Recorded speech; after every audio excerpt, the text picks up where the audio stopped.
In the summer of 1938, in the mist-veiled valleys of northern Appalachia, 3 sisters disappeared from a small parish town. The police never found their bodies, but what they did find, buried beneath the parish registry, hidden in the convent's forgotten cellar, was far worse than death. The Calderón Sisters. Their name was not whispered often, but when it was, it came with the uneasy cadence of a prayer turned curse. They had lived in near isolation, raised under the cold watch of the St. Augustine Orphanage in West Virginia. No records revealed who their parents were, only that they were placed there in 1913 by a benefactor who signed his name with nothing more than a cross. For decades, the girls were marked as unfit for adoption.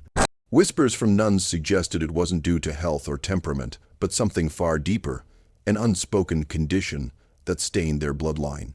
By 1938, the sisters had grown into women. Anna, the eldest, with her austere discipline, Maria, the middle, consumed by strange fits and convulsions, and Isabel, the youngest, whose silence carried more weight than words.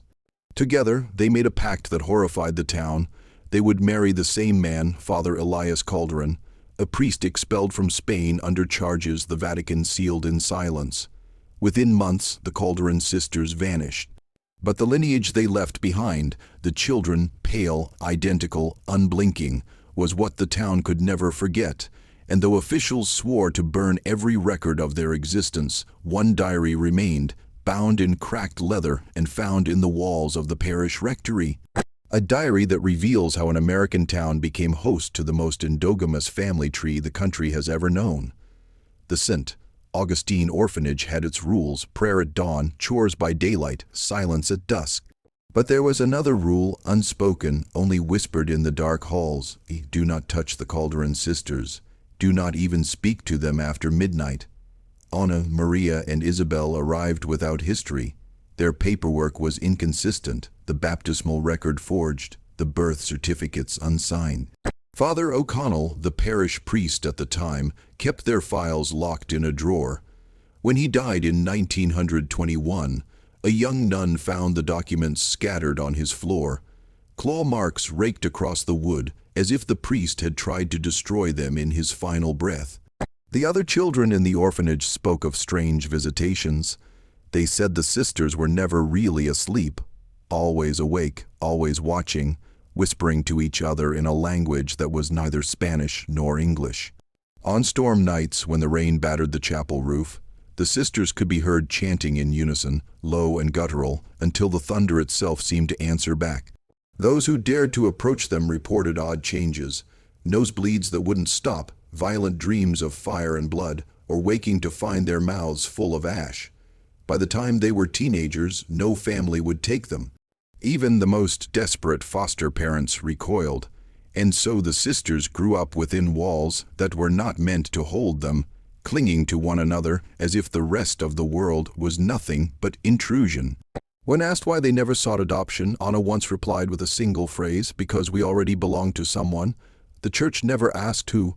In 1934, a new figure entered their lives. He was introduced under false pretenses as a refugee from Spain, fleeing Franco's rising fascism.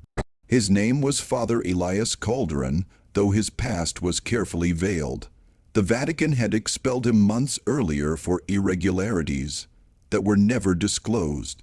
In truth, he had been caught conducting experiments on parishioners in Asturias, rituals disguised as confession, bloodletting disguised as penance.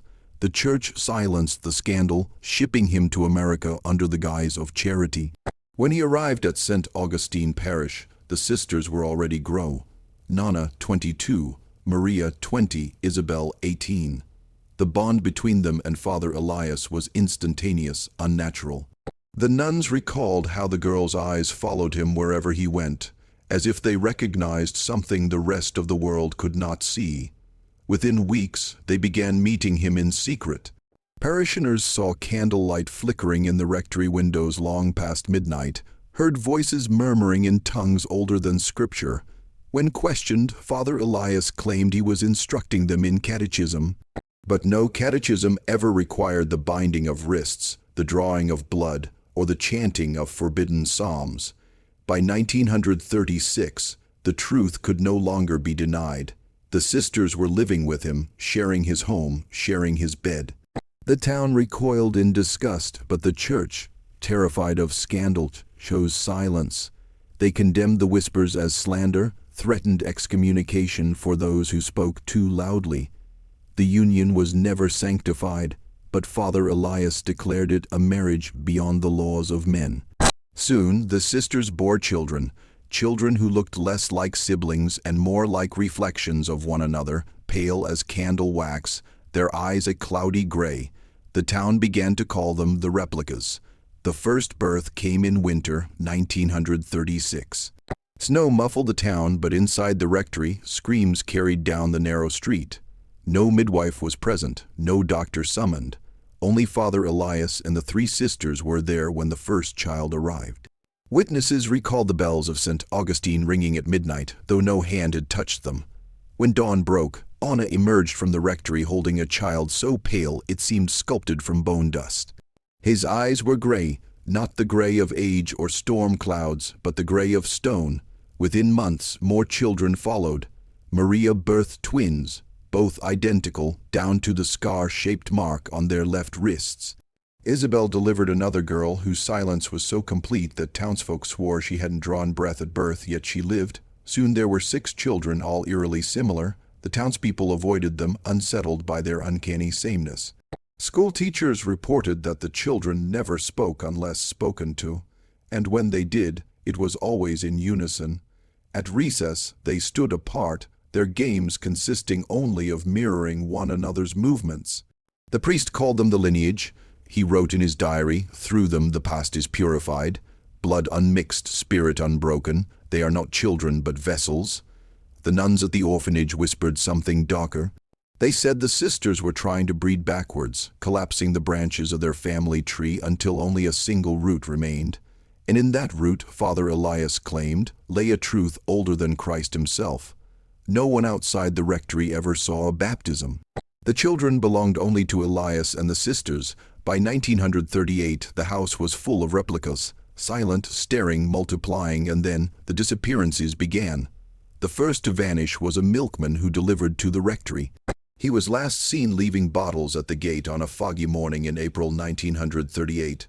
By noon, his horse returned alone, the cart overturned, bottles shattered across the road. His body was never found. Soon after, a schoolteacher who questioned why the Calderón children never enrolled in class disappeared on her walk home. Only her shoes were discovered, neatly placed at the edge of the parish cemetery.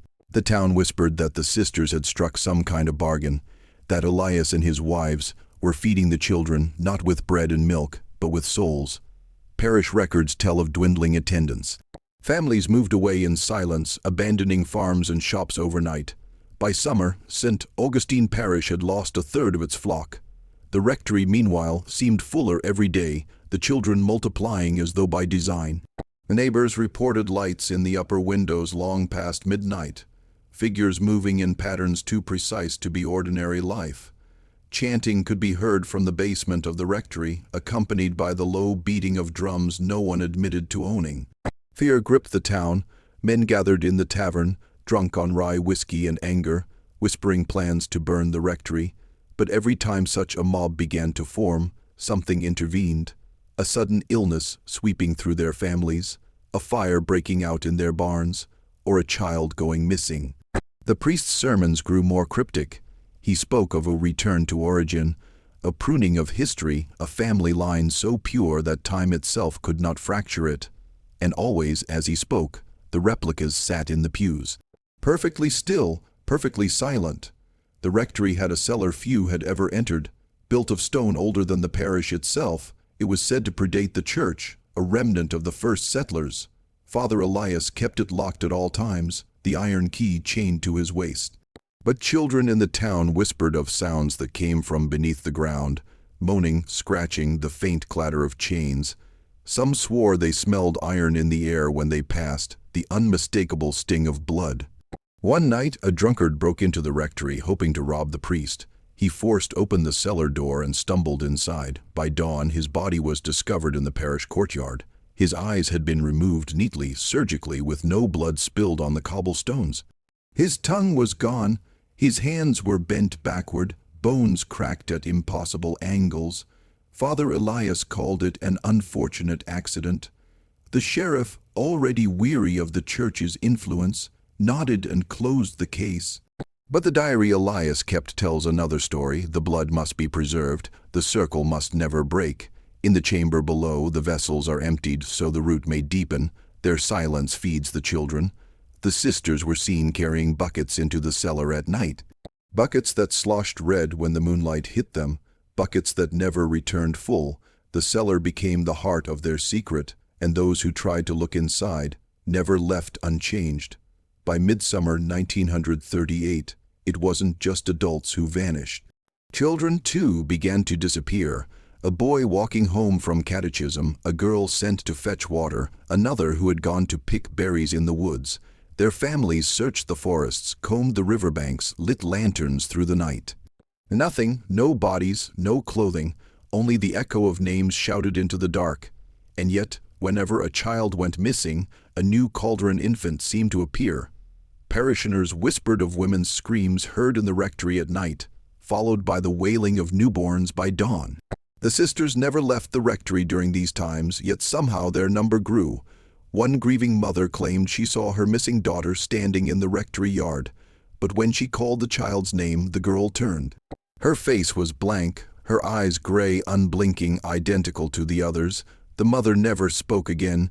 By morning, she had hanged herself in the barn. It became clear that the Calderón lineage was not simply multiplying, it was absorbing. Children went missing and their likeness returned, distorted, replicated, emptied of self, and still the priest spoke of purification, of the blood drawn back to its source. By autumn of 1938, the parish town of St. Augustine was unraveling, businesses shuttered, farms lay abandoned, even the sheriff disappeared, his badge found nailed to the church door with a bloody handprint across it. The few who remained lived in terror, locking their homes at dusk, nailing crucifixes above every window. Yet no barrier seemed to hold. The replicas wandered the streets at night, moving in groups, never speaking, their presence announced only by the soft tapping of bare feet against cobblestone. Some households awoke to find them standing in the yard, staring silently at the door until dawn. Others swore they saw the children inside their homes, watching from corners, their faces pale moons in the dark. Meanwhile, Father Elias preached to empty pews. His voice carried through the church like thunder, speaking of a family that cannot die, and the cleansing fire of blood without fracture. By November, half the town was gone. Those who stayed claimed they were bound, not by fear, but by something deeper, a pull, a gravity, as though their blood itself was being drawn back into the Calderón line. It was no longer a parish, it was a hive, and at its center, the priest, the sisters, and their brood of silent replicas. On the first Sunday of Advent 1938, Father Elias announced he would deliver one final sermon. The few parishioners left, perhaps 20 in total, gathered in the cold church, its pews warped with damp, its candles guttering. The sisters sat in the front row, their hands interlaced, their faces serene. Behind them, the children filled the pews in perfect rows, silent, unmoving, their identical faces pale in the candlelight. Elias stepped to the altar. He did not wear vestments. Instead, he wore a plain white garment stained at the chest as though with milk or blood. His voice echoed with unnatural force, "The church has lied to you. Your names are fractured, your bloodline diluted. You pray to a God who scatters, but I bring you the root. I bring you the circle unbroken. Tonight you will see." At that moment, the bells of St. Augustine rang, not by rope or hand, but as if struck by an unseen force.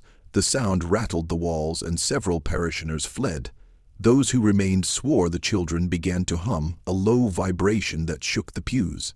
Then the lights went out. When dawn came, the church was empty. The altar cloths were soaked in something dark. The chalice was full, not of wine, but thick, congealed blood. The missing parishioners were never found. Months later, when federal authorities finally investigated St. Augustine, they found little but ruin. The rectory was abandoned. The church stood silent, its windows shattered, its bell rusted to stillness. But in the sheriff's house, they uncovered a notebook hidden beneath a floorboard. Its pages documented his descent into paranoia as the Calderón influence spread. One entry read, "They are not breeding, they are consuming." Every child that vanishes is pulled into them, made into one of them. Their faces are copies, but something inside is missing, like the shell of a person filled with hunger. Another, written days before his disappearance, the priest says the blood is folding in on itself, collapsing history until all that exists is the root. He claims this root is eternal, immune to decay. I believe him now. My dreams are filled with their faces. Sometimes I see myself among them. Sometimes I cannot tell which face is mine. The final page contained no words, only dozens of hand-drawn eyes, each identical, staring blankly from the paper. By spring 1939, St. Augustine was a ghost town. The government closed the parish under the guise of economic collapse. Official reports claimed families had left in search of work during the Depression. Nothing was said of the Calderón Sisters, Father Elias, or the replicas. But internal documents later leaked told another story. The federal agents sent to survey the site never returned. Their vehicles were found abandoned at the edge of town, doors hanging open, radios still crackling. In the backseat of one car, investigators found a child's handprint pressed into the glass from the inside. The print was gray. Rumors spread through Washington that the parish had been cordoned off, its buildings burned, the earth salted. Yet photographs taken years later show the rectory still standing, untouched, its windows black as if something inside still watched. Historians tried to erase the incident, but whispers survived in private letters and archived sermons. One senator even wrote, "If what occurred in St. Augustine was not stopped, then it is no isolated case. It is a seed waiting to spread." And still the government remained silent. The greatest horror was not in the town's collapse, but in what came after. Survivors scattered across America, families who had fled before the final disappearance. But within their bloodlines, something lingered. Their children were born with gray eyes. Cousins bore uncanny resemblances, as if related more closely than possible. In some towns, entire classrooms of children looked nearly identical. Doctors dismissed it as coincidence. Priests denied it from the pulpit. But those who knew the Calderón history whispered that the blood had not been contained. The replicas had left the valley. They had mingled, absorbed, multiplied. One genealogist who studied the region in the 1950s recorded disturbing patterns. Whole family trees collapsed inward, cousins marrying cousins without knowledge of relation, branches circling back until they resembled knots. Endogamy beyond reason, he wrote. It is as if they are seeking to erase difference entirely. When he tried to publish his findings, he was found dead in his study. His notes had been burned, but one line survived, scrawled in the margin. The Calderón lineage is not gone, it is everywhere. You just have to look long enough to see the same face staring back. In 1947, nearly a decade after St. Augustine vanished, a church archivist named Brother Laurent uncovered a locked crate in the diocese warehouse of Wheeling, West Virginia.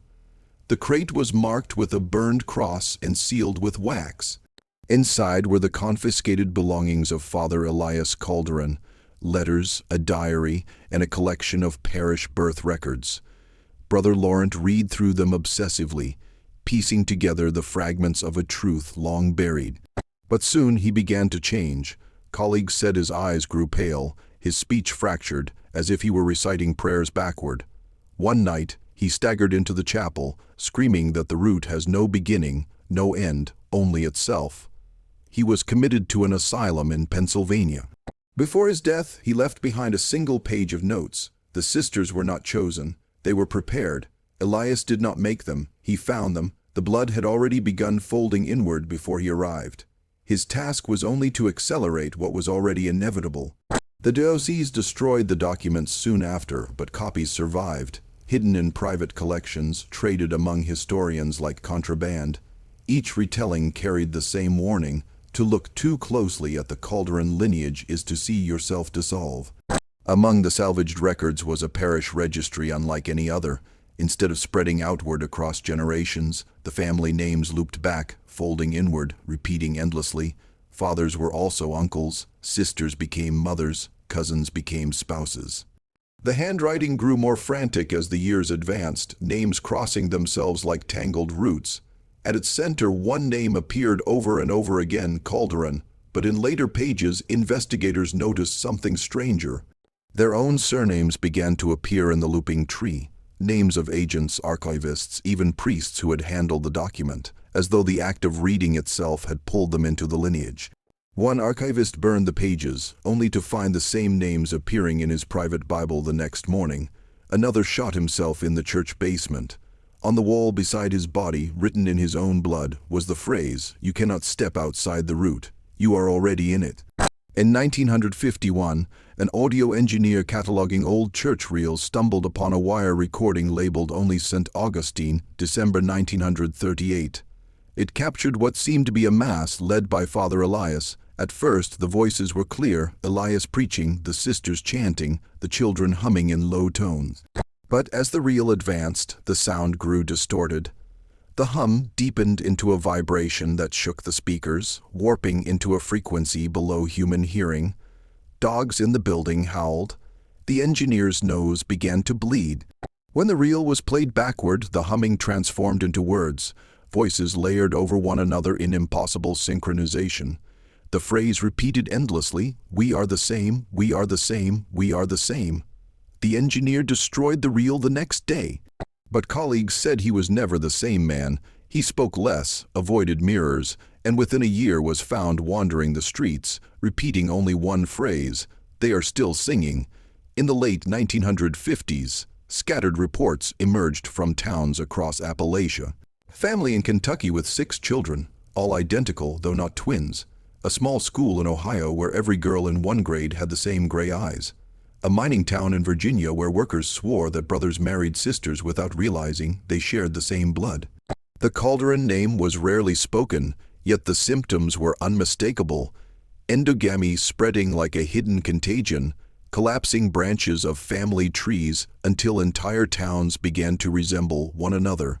A folklorist who visited these places wrote, "It is not breeding but erasure.